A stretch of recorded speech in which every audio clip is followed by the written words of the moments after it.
अहाँ सुन रहल छी माधव रे एंटरटेनमेंट के प्रस्तुति।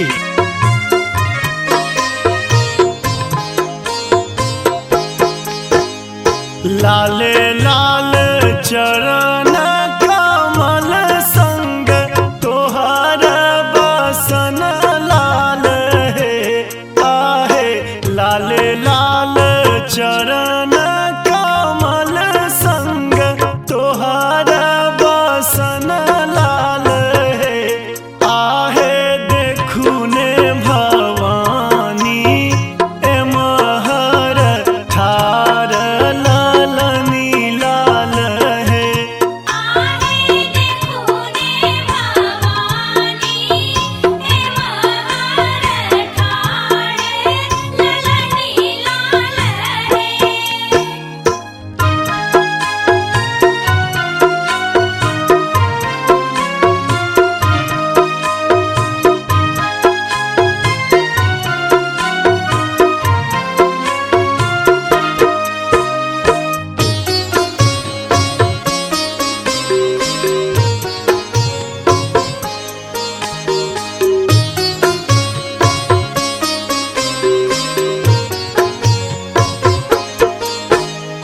लाल अड़हुल लाल चुनरी संग कुम कुम लाल है आहे। लाल अड़हुल लाल चुनरी संग कुम कुम लाल है आहे। शोभन जगत जननी केर सीथी सिनुर लाल है।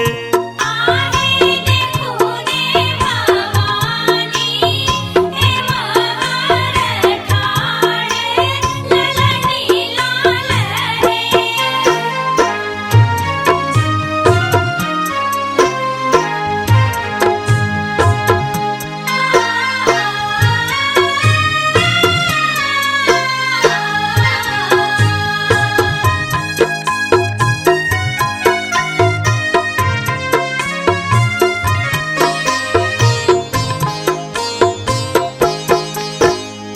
आसीन अंक में स्वागत पक्ष जोरिया है आहे। आसीन अंक में स्वागत पक्ष जोरिया है आहे। नाश करू माँ दुर्गति दुख का अनहरिया है।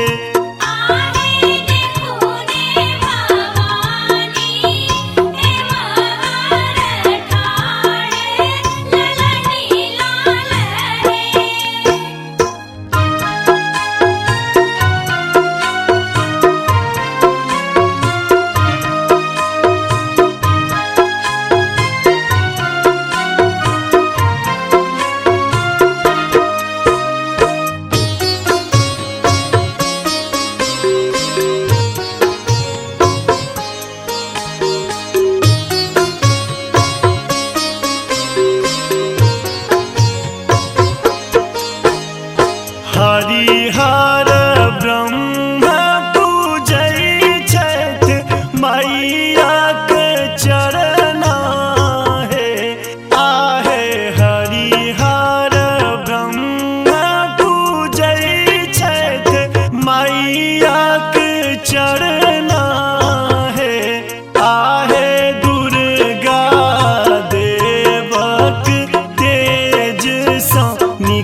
रची सोहर है।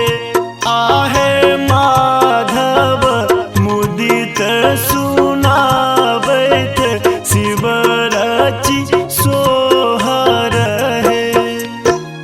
लाले लाल चरण